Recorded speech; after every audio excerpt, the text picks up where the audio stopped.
स्वागत और अभिनंदन आप सभी का दृष्टि की इस ऑनलाइन प्लेटफॉर्म पर, जो कि इस समय CUET 2022 डोमेन सब्जेक्ट भौतिक विज्ञान के लिए काम कर रही है।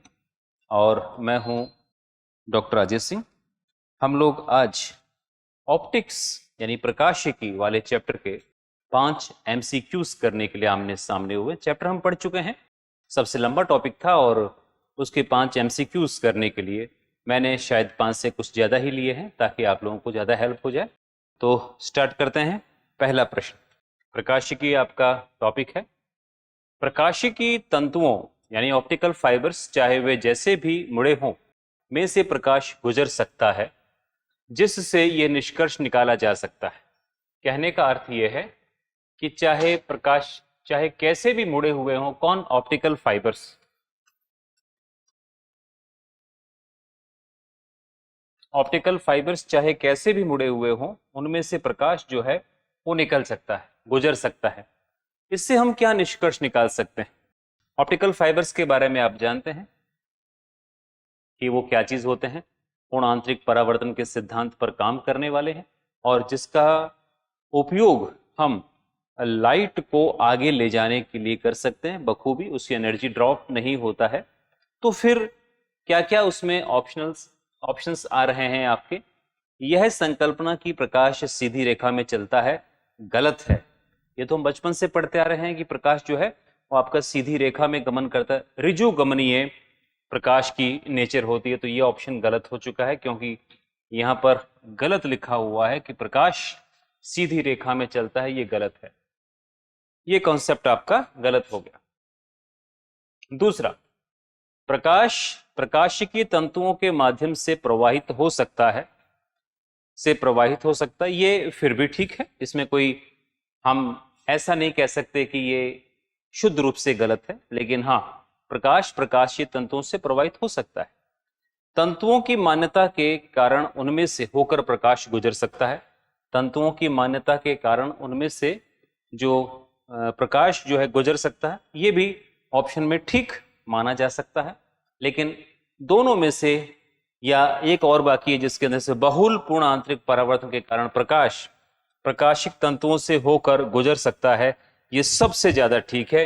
इन दोनों से भी ज्यादा ये वाला ऑप्शन ठीक है। इसलिए हम किस पर जाएंगे? डी ऑप्शन पर जाएंगे। ये तीनों यहां पर नकार दिए जाएंगे।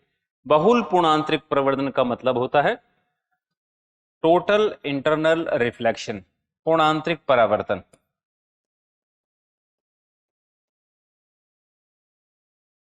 पूर्ण आंतरिक परावर्तन,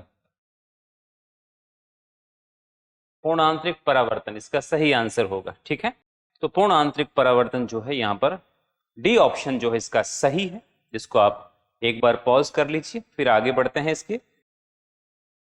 ठीक, इसका अगला प्रश्न है, सूची 1 को सूची 2 के साथ सुमेलित कीजिए और सूचियों के नीचे दिए गए कूट का प्रयोग कर सही उत्तर चुनिए। सही उत्तर चुनना, पहला है दीर्घ दृष्टि हाइपरमेट्रोपिया, और उधर उसका उपचार लिखा हुआ, ये रोग है और उधर उसका उपचार लिखा हुआ है। ठीक है, दूसरा है जरा दृष्टि दोष, फिर तीसरा है निकट दृष्टि दोष, मोतियाबिंद, अवतल लेंस, द्विफोक्सी लेंस, शल्य कर्म या उत्तल लेंस। आपको इसका वो बताना है। तो दीर्घ दृष्टि दोष यानी कि हाइपरमेट्रोपिया, हाइपरमेट्रोपिया दीर्घ का मतलब होता है इसका जस्ट उल्टा काम, यानी पास की वस्तु स्पष्ट दिखाई नहीं देती है, दिखाई नहीं देती। दूर की वस्तु तो स्पष्ट दिखाई देगी, लेकिन नजदीक की वस्तु स्पष्ट दिखाई नहीं देती। ठीक है, तो इसके लिए हम क्या उत्तल लेंस को काम में लेते हैं। किसको लेते हैं? उत्तल लेंस को काम में लेते हैं। जैसा कि हम पढ़ते आए हैं और हमने चैप्टर में भी पढ़ा था कि उसमें क्या होगा आपका उत्तल लेंस। ठीक है, जरा दृष्टि दोष, जरा दृष्टि दोष जो है वो आपका बी ऑप्शन, जरा मतलब वृद्धा अवस्था में होता है। इसमें निकट दृष्टि और दूर दृष्टि दोनों के दोनों रोग एक साथ हो जाते हैं, जिसके चलते ना व्यक्ति कभी दूर का स्पष्ट देख पाता, ना कभी नजदीक का, बीच की सी स्थिति हो जाती, क्योंकि मांसपेशियां ढीली हो जाने के कारण अधेड़ उम्र में इस प्रकार का काम होता है। तो इसके लिए द्विफोक्सी लेंस को काम में लिया जाता है, बाइफोकल लेंस। जैसा कि मैंने आपको बताया था, बाइफोकल लेंस में एक ही लेंस में दो प्रकार लेंसों को रखा जाता है। ऊपर वाला 2/3 हिस्सा अवतल का होता है, 2/3 हिस्सा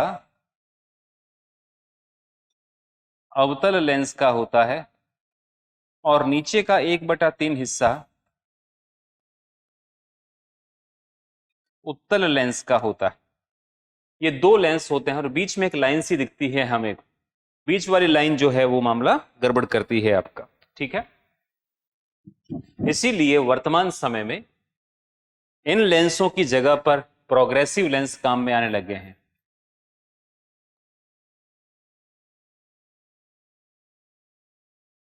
काफी महंगे होते हैं और इन्हीं लेंसों को वेरिलेक्स लेंस भी कहा जाता है। उसमें जो बीच की लाइन है ना वो हट गई, लेंस तो दोनों होंगे उसके अंदर, काम भी दोनों करेंगे, लेकिन हमें नजर नहीं आएगा कि दोनों अलग अलग हैं, बीच की लाइन वहां से हट गई है। निकट दृष्टि दोष, मायोपिया कहते हैं। इसका मतलब निकट का तो साफ दिखाई देता है उसको, और दिखाई साफ कौन सा नहीं देता है, दूर का, और दूर का साफ नजर नहीं आता, उसके लिए हमें लेंस यूज करना पड़ता है अवतल, अवतल लेंस काम में लेना पड़ता है, ठीक है।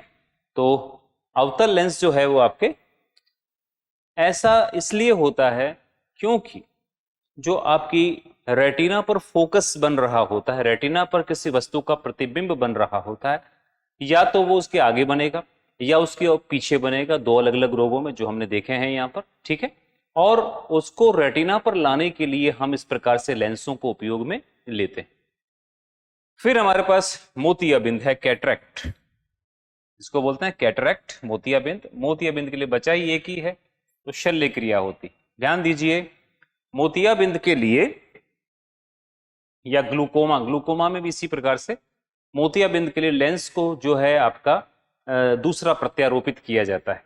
तो लेंस को प्रत्यारोपित करने के लिए फैकोस सर्जरी की जाती है, और जो आपका कृत्रिम लेंस लगाया जाता है उसको बोलते हैं वेरिलेक्स लेंस। कौन सा लेंस है वो, वेरिलेक्स लेंस है।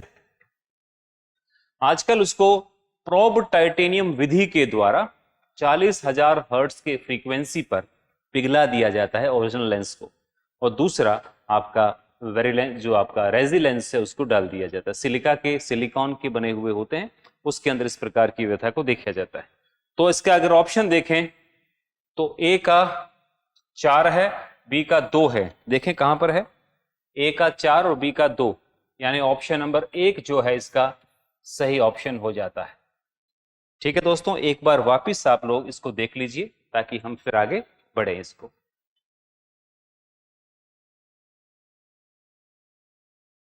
नेक्स्ट क्वेश्चन हमारे पास में है, निम्नलिखित पर विचार करें।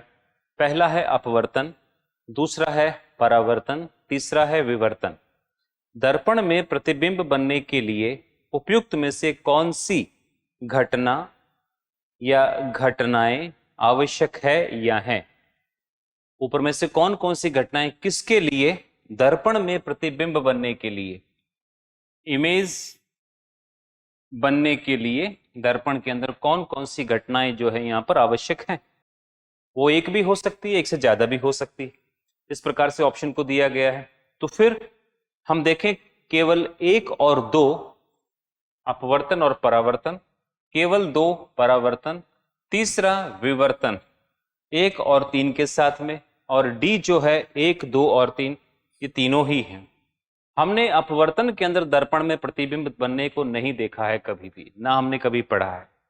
विवर्तन भी जो है डिफ्रैक्शन, वो भी जिन तरंगों के तरंग दैर्ध्य पर आधारित होती है, वो किसी आने वाले मार्ग में अवरोध को पार करती है, तो वो भी परावर्तन, वो भी आपके किसी प्रतिबिंब के बनने के लिए सहायक नहीं है। तो केवल और केवल ऑप्शन 2 परावर्तन, दर्पण इसी सिद्धांत पर काम करते हैं परावर्तन के, तो ऑप्शन नंबर बी जो है केवल 2 यहां पर सही आंसर होता है, यहां पर सही आंसर को माना जाएगा। ठीक है, एक बार पॉज करिए इसको, फिर आगे बढ़ते हैं ताकि नेक्स्ट प्रश्न को देखा जा सके। नेक्स्ट क्वेश्चन, अवतल दर्पण के विभिन्न उपयोगों के संदर्भ में निम्नलिखित कथनों पर विचार कीजिए। कुल मिलाकर के हमें अवतल दर्पण के बारे में उसके विभिन्न उपयोगों के संदर्भ में देखना है। यूजेस क्या क्या हैं कॉनकेव मिरर के, अवतल दर्पण के कौन कौन से यूजेस हैं। पहला, चिकित्सकों द्वारा आंख, कान, नाक और गला यानी ईयर नोज और थ्रोट, ईएनटी, आई भी है साथ में, ईएनटी का डॉक्टर जो है का निरीक्षण करने के लिए इसका उपयोग किया जाता है। यानी ईएनटी का डॉक्टर और आंखों का डॉक्टर इसी को देखता है। दूसरा, वाहन चालकों के पीछे चलने के लिए वाहनों के पार्श्व दर्पण, साइड मिरर में इसका प्रयोग किया जाता है। साइड मिरर में हमेशा उत्तल दर्पण का प्रयोग किया जाता है क्योंकि उसका जो व्यू एरिया वो ज्यादा होता है, उसकी मैग्नीफायर पावर जो है वो 1 से कम होती है, इसलिए उसका व्यू एरिया जो बढ़ जाता है, उसमें जितनी वस्तु है उससे छोटी दिखाई देगी, उसका ये मुख्य विशेषता है। और यही कारण है कि वो बहुत सारे बड़े व्यू क्षेत्र को जो है इकट्ठा करके देख लेता है और पीछे आने वाले सारे वाहनों को, लोगों को, गाड़ियों को वो सब देख पाता है, जिसकी वजह से वो निर्णय ले पाता है व्यक्ति कि हमें साइड में हटना है या नहीं। तो यहां पर ये वाला ऑप्शन तो कट हो जाता है, केवल एक ही है यहां पर सही होता है। आंख, नाक और गले का डॉक्टर जो है इसको उपयोग में लेता है। ईएनटी का डॉक्टर आपने देखा होगा, यहां सामने मिरर लगा होता है, उसके बेल्ट सा बांध के यहां लगा देता है और सामने से जो बल्ब की रोशनी आ रही है उसको वो कान, नाक, गले के अंदर डाल करके देखता है। एक बार पॉज कर लीजिए इसका सही आंसर और फिर आगे बढ़ते हैं।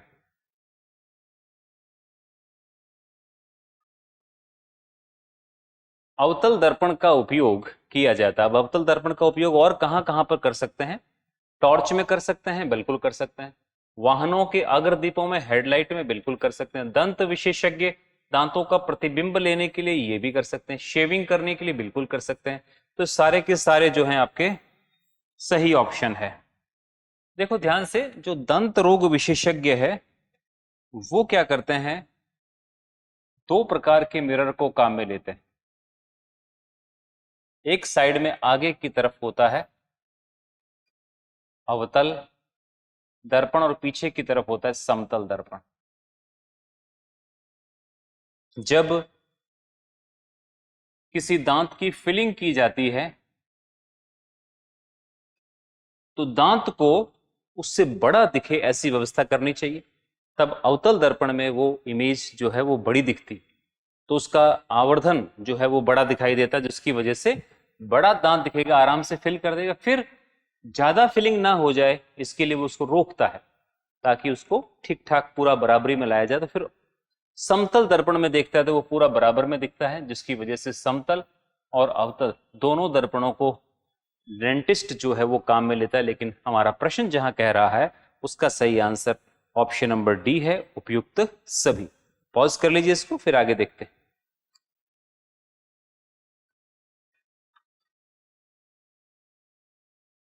सड़क प्रकाश व्यवस्था के संदर्भ में सोडियम बत्तियां एलईडी बत्तियों से किस तरह से भिन्न है? यानी सोडियम लैंप हमारे पहले लगे होते थे, एक वर्णी लैंप बोलते हैं इसको, आजकल एलईडी लग गई है बत्तियां, किस प्रकार से भिन्न है? तो ऑप्शन देखते हैं हम। सोडियम बत्तियां प्रकाश को 360 डिग्री में उत्पन्न करती हैं, किंतु एलईडी ऐसा नहीं करती है। कहने का मतलब है कि 360 डिग्री पर वो तो कर रही है, कौन? सोडियम बत्तियां प्रकाश को 360 डिग्री में उत्पन्न करती हैं, किंतु एलईडी ऐसा नहीं करती है। ये सही बात है, यानी वो बत्ती प्रकाश को चारों तरफ फैला देती है, लेकिन एलईडी एकदम सामने ही डाल रही है। ये बिल्कुल सही बात है। सड़क की बत्तियों के रूप में एलईडी की बत्तियों की तुलना में, सड़क की बत्तियों के रूप में एलईडी बत्तियों की तुलना में सोडियम बत्तियां की उपयोगिता अवधि अधिक होती, सोडियम बत्तियों की उपयोगिता इससे ज्यादा होती है अवधि के रूप में, तो ये गलत है। एलईडी की अवधि ज्यादा होती है, ना कि सोडियम बत्तियों की। एलईडी ज्यादा लंबे समय तक काम करती। सोडियम बत्ती के दृश्य प्रकाश का स्पेक्ट्रम लगभग एक वर्णीय होता है, बिल्कुल ठीक बात है, ये एक ही जैसा होता है, इसलिए सारे रंग उसमें एक ही जैसे दिखाई देते हैं। जबकि एलईडी की बत्तियां सड़क प्रकाश व्यवस्था में सार्थक वर्ण व्यवस्था, कलर एडवांटेज प्रदान करती है। वो आपको सभी वर्ण उत्पन्न करवाती है, जिसकी वजह से जो जिस रंग का है उसका व्यक्ति दिखाई देता है। जबकि सोडियम बत्तियों में बहुत बड़ी कमी थी, सब एक ही रंग में पुते हुए नजर आते थे। तो ये भी सही है आपका। आगे देखें इसके ऑप्शन। नीचे दिए गए कूटों का प्रयोग कर सही उत्तर चुनिए। 1 और 3 इसका सही आंसर है, यानी कि केवल 1 और 3। सी ऑप्शन इसका सही है। तो एक बार इसको आप पॉज करके देखिए और फिर आगे बढ़ते हैं।